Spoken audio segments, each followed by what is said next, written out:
Hello, हाय, सलाम, नमस्ते। मैं लाल आ गया फिर से एक बार आप लोगों के बीच चर्चा करने कल्चर के बारे में।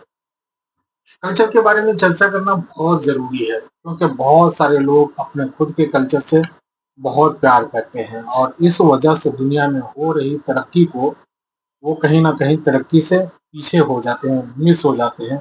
ऐसा लगता है कि जैसे वो अलग ही दुनिया से ताल्लुक़ रखते हों। कई अफ्रीकी देश हैं, कुछ ऐसे वीडियोज़ यूट्यूब पे सोशल मीडिया के माध्यम से आए जिसमें एक जगह ये बताया जाता है कि एक आदमी जो है वो कुछ काटने वाला हंसिया समझ लीजिए, काटने वाला हंसिया बनाता है। तो वो सबसे पहले बहुत बड़ा, चारों तरफ से बहुत सारे लोग जमा होते हैं, ऐसा लगता है कि जैसे कोई बहुत बड़ी चीज होने वाली होती है।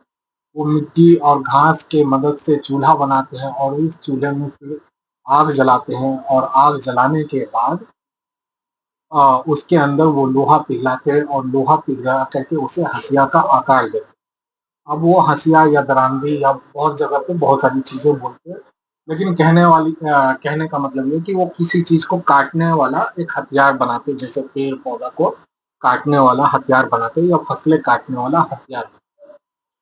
और वहाँ पे जो एक मेहमान होता है, मेहमान-ए-खुसूसी कहते हैं या फिर बहुत सारे लोग जो कहते हैं कि मतलब हेड ऑफ गेस्ट के तौर पे वो आया हुआ होता है और फिर उसके हाथ में वो हंसिया देते हैं और सभी लोग मिलकर के जश्न मनाते हैं। अब आप ये देखिए कि एक जो लोग हैं वो हंसिया को देख करके उनके यहाँ बनाए और उसको देख करके वो जश्न मना रहे हैं, नाच रहे हैं, गा रहे हैं, खुश हो रहे हैं। दूसरी तरफ लोग चांद पे चले गए, मंगल पे जा रहे हैं, बहुत बड़े बड़े परमाणु बम बना रहे हैं, एयरक्राफ्ट बना रहे हैं। और देखें, आप ये देखें दोनों तरफ की जिंदगी में कितना फर्क है। एक आदमी जो है वो जी रहा है, कहाँ जी रहा है, आदि मानव के जमाने में, स्टोन एज में। और एक दूसरा लोग है, कई ऐसे कंट्रीज हैं जो जी रहे हैं फ्यूचर में। वो चांद तारों की बात करते हैं, बड़े बड़े मिसाइल्स उन्होंने बनाए, बड़े बड़े एयरक्राफ्ट बनाए, सहूलत की बहुत सारी चीजें उनके घर में, फ्रिज, मोबाइल वगैरह बहुत सारी चीजें। तो आखिर ये जो इतना ज्यादा फर्क आया, ये क्यों फर्क आया? तो देखिए, सभी के विचार अपने अपने हो सकते हैं, मैं इस बात में ये नहीं कहता, लेकिन क्योंकि मैं बात कर रहा हूँ तो मैं मेरे सोच और मेरी समझ के आधार पे ही बात करूँगा। और मैं आप लोगों को ये बता दूँ कि जो लोग अपने कल्चर को बहुत ही मतलब मजबूती से पकड़ के रखते हैं, उससे प्राउड फील करते हैं। और वो कल्चर में मतलब वो लोग ऐसे नियम बना देते हैं अपने कुनबे कबीले में कि लोग उससे बाहर नहीं निकल पाते, और जो लोग बाहर निकलने की सोचते हैं उसका बहिष्कार होता है। उनका मानना है कि हम सभी लोग एक जैसे रहें और बाहर की दुनिया से हमें उतना ये नहीं होना चाहिए, आपस में मजबूती होना चाहिए। और जो हमारा कल्चर है, जिन चीज़ों को हम मतलब पूजते हैं, या हमारा जो खान-पान है या जो हमारा रहन-सहन है, वो अपने आप में यूनिक है, अनोखा है और हमें इसी आधार पे ज़िंदगी को जीना चाहिए। इंडिया में भी बहुत सारे लोग ऐसे हैं जो अपने पूर्वजों को याद करते हैं, अपने कल्चर को याद करते हैं और वो उस चीज़ पे प्राउड फील करते हैं। यकीनन हमें अपने पूर्वजों पे प्राउड फील करना चाहिए, इसमें मैं मतलब मेरा दो राय नहीं है। अपने कल्चर पे प्राउड फील करना चाहिए, इसमें भी मेरा दो राय नहीं है।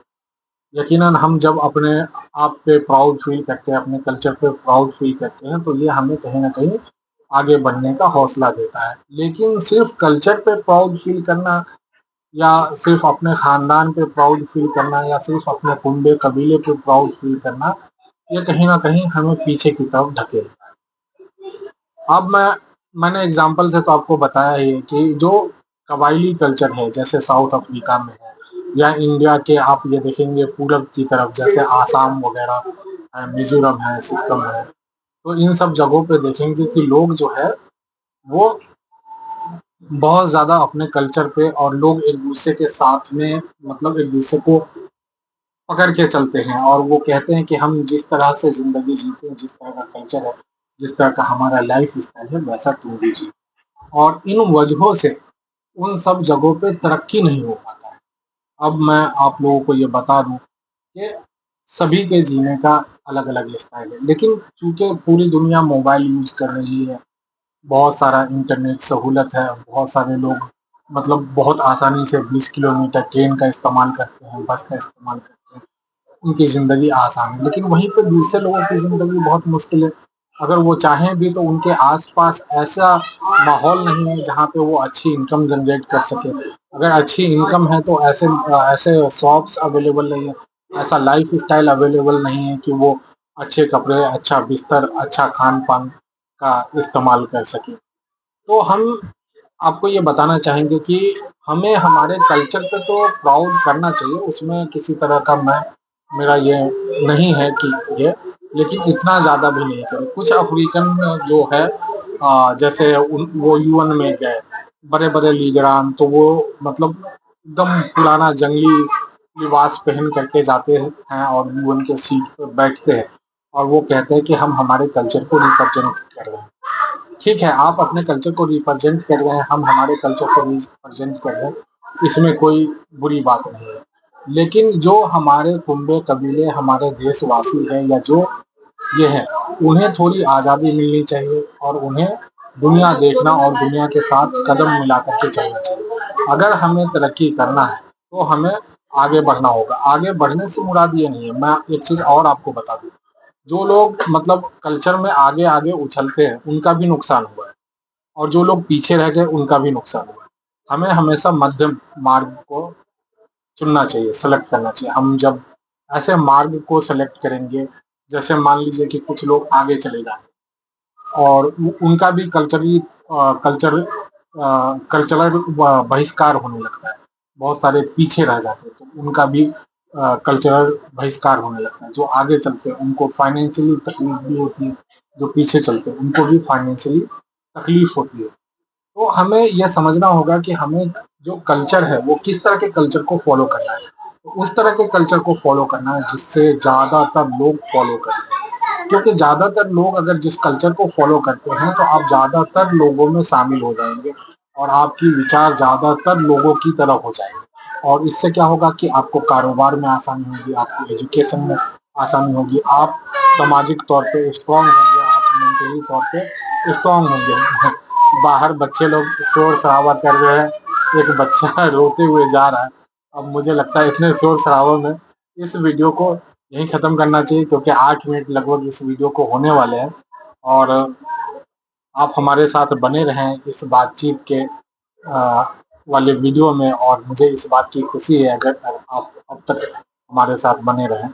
Thank you very much.